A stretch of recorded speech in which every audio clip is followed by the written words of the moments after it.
আজ বানাবো ক্যাপসি পনির। শীতের টাটকা ক্যাপসিকামের সাথে পনিরের এই রেসিপিটা খেতে কিন্তু দারুণ লাগে।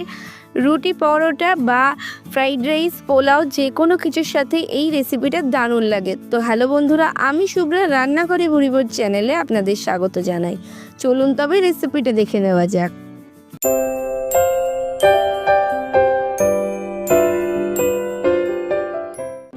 ক্যাপসি পনির বানানোর জন্য প্রথমেই এখানে আমি 200 গ্রাম পনির নিয়ে নিয়েছি। প্রথমে পনিরটাকে একটু লম্বা লম্বা করে কেটে নিয়ে তারপর ছোট ছোট করে চৌকো চৌকো করে কেটে নিচ্ছি। আমি একটু ছোট সাইজ করেই কেটেছি পনিরটাকে, তবে আপনারা আপনাদের পছন্দ মতো ছোট বড় করে কেটে নিতে পারেন। তো এরকমভাবে আমি পুরো পনিরটাকেই কেটে নিয়েছি। আর এখানে একটা নিয়ে নিয়েছি মাঝারি সাইজের ক্যাপসিকামটা মাঝখান থেকে দুটো টুকরো করে নিচ্ছি। নিয়ে ক্যাপসিকামের যে মাঝের বীজগুলো সেগুলো কিন্তু সবসময় বাদ দিয়ে দিতে হয়। তারপর এরকমভাবে 4 টুকরো করে এক একটা টুকরোকে আরও 1 টুকরো করে কেটে নিয়ে এরকম ছোট ছোট চৌকো চৌকো করে ক্যাপসিকামগুলোকে কেটে নিচ্ছি। আর এরকমভাবে পুরো ক্যাপসিকামটাই আমি কেটে নিচ্ছি।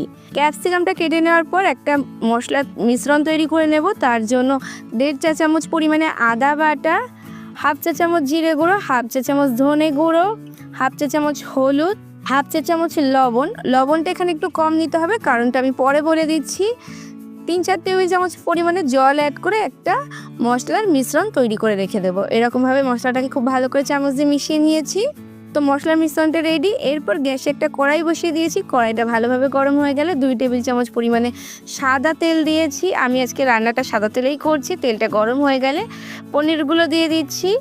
পনিরগুলো নেড়ে চেড়ে একটু ভেজে নেব, তবে খুব বেশি লাল করে কিন্তু ভাজবো না। একটা হালকা লাল রং গায়ে ধরলেই কিন্তু পনিরগুলোকে তুলে নিতে হবে। পনির বেশি ভাজলে কিন্তু শক্ত হয়ে যায়। তো দেখুন হালকা একটা সোনালি রং ধরেছে। এরপর আমি পনিরগুলোকে তুলে নিচ্ছি। আচ্ছা, এই রেসিপিতে কিন্তু আপনারা চাইলে পনিরের পরিমাণ আরও একটু বাড়িয়ে নিতে পারেন। এরপর পনিরগুলো তুলে নিয়েছি একটা পাত্রে। এখানে একটা বাটিতে বেশ কিছুটা উষ্ণ গরম জল নিয়েছি।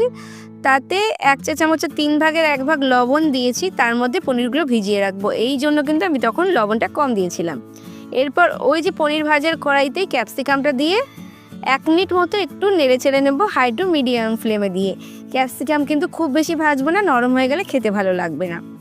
একটু ভেজে নিয়েছি 1 মিনিট মতো। এরপর ক্যাপসিকামগুলো তুলে রাখছি।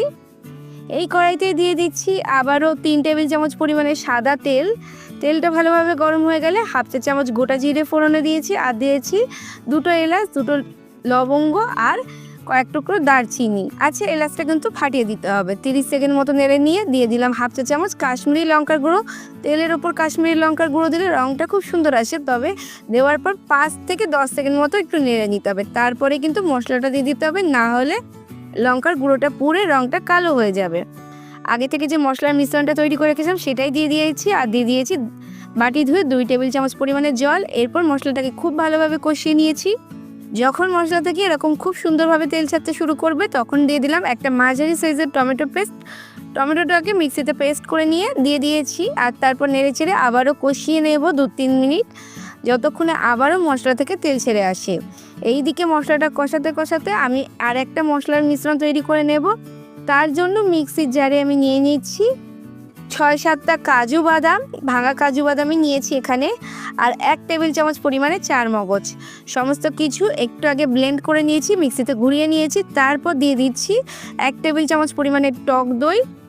আর কিছুটা দিয়ে দিচ্ছি জল, 2 থেকে 3 টেবিল চামচ পরিমাণে জল দিয়ে আবারও একটা মিক্সিতে পেস্ট তৈরি করে নিয়েছি।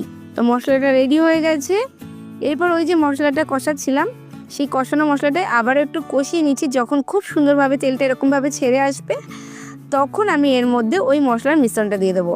কাজু বাদাম আর চারমগজ বাটাটা দেওয়ার পর আবার একটু কষিয়ে নিতে হবে। এ পর্যায়ে 1 থেকে 2 মিনিট মতো কষিয়ে নিলেই হবে, তবে যতক্ষণ পর্যন্ত তেলটা ছেড়ে আসে ততক্ষণ পর্যন্তই কষাতে হবে। দেখুন মশলা থেকে তেল ছাড়তে শুরু করে দিয়েছে। যেহেতু কাজু বাদাম দেওয়া আছে তাই এই পর্যায়ে কিন্তু ছেড়ে দেওয়া যাবে না, তলা থেকে ধরে যেতে পারে, তাই একভাবে কষাতে হবে।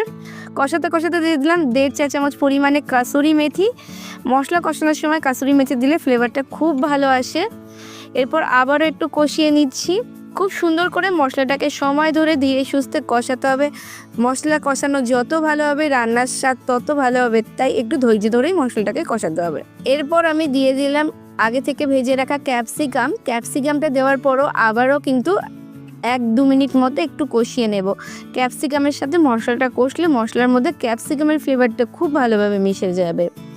এরকমভাবে আরও 1-2 মিনিট মতো একটু কষিয়ে নিয়েছি। আর দেখুন মশলাটা কত সুন্দর কষানো হয়ে গেছে, মশলা থেকে সুন্দরভাবে তেল ছেড়ে এসেছে, আর মশলার রঙটাও দেখলে বোঝা যাচ্ছে কত সুন্দর মশলাটা কষানো হয়েছে। তো এই সময় দিয়ে দিলাম আগে থেকে ভিজিয়ে রাখা পনিরটা। পনিরের জলটা কিন্তু আমি পুরোপুরি দিয়ে দিয়েছি। পনিরের জলেও লবণ ছিল আর মশলার মধ্যেও লবণ ছিল, তাই কিন্তু আমি 2 জায়গায় অল্প অল্প করে লবণ দিয়েছিলাম। এরপর নেড়ে চেড়ে মিশিয়ে গ্যাসের ফ্লেমটা বাড়িয়ে ফুটে ওঠা পর্যন্ত ওয়েট করব। দেখুন সমস্ত কিছু ফুটতে শুরু করে দিয়েছে। এখানে আমি 1 চা চামচ পরিমাণে চিনি দিলাম, যেহেতু টমেটো টক দই ব্যবহার করেছি তাই একটু মিষ্টি দিলে খেতে বেশ ভালো লাগবে। চিনিটা দেওয়ার পর একটু নেড়েচেড়ে মিশিয়ে নিয়ে লো ফ্লেমে রান্না করে নেব 2 থেকে 3 মিনিট, যতক্ষণে আবারও রান্না থেকে তেলটা ভেসে ওঠে। রান্না থেকে তেলটা ভেসে উঠেছে, একদম শেষে 2-3টে কাঁচা লঙ্কা টুকরো করে কেটে দিয়েছি, একটু বড় বড় টুকরো করে কেটেছি। আর 2 চুটকি পরিমাণে দিয়েছি গরম মশলা, আমি বেশি গরম মশলা দিইনি। এরপর নেড়েচেড়ে একটু মিশিয়ে নিলেই তৈরি হয়ে গেছে আমাদের ক্যাপসি পনির। দুর্দান্ত লাগে এই ক্যাপসি পনিরটা। রাইস, পোলাও, যে কোনো পরোটা বা রুটি যে কোনো কিছুর সাথে খেতে এই ক্যাপসি পনিরটা দুর্দান্ত লাগে। অবশ্যই একবার বানিয়ে দেখবেন, খেতে ভীষণ ভালো লাগে। সামনেই সরস্বতী পুজো, সরস্বতী পুজোয় ঠাকুরের ভোগেও কিন্তু এটা বানাতে পারেন, যেহেতু সম্পূর্ণ নিরামিষ রেসিপি। ঠাকুরের খিচুড়ির ভোগের সাথেও এই রেসিপিটা বানাতে পারেন, একঘেয়ে পনিরের রেসিপি না বানিয়ে। তাহলে বন্ধুরা আমার আজকের রেসিপিটা কেমন লাগলো অবশ্যই কমেন্টস করে জানাবেন। ভালো লাগলে লাইক শেয়ার করে অন্যদের দেখার সুযোগ করে দেবেন। ফেসবুক থেকে আমার রেসিপিটা দেখে থাকলে অবশ্যই করে পেজটাকে ফলো করে দেবেন।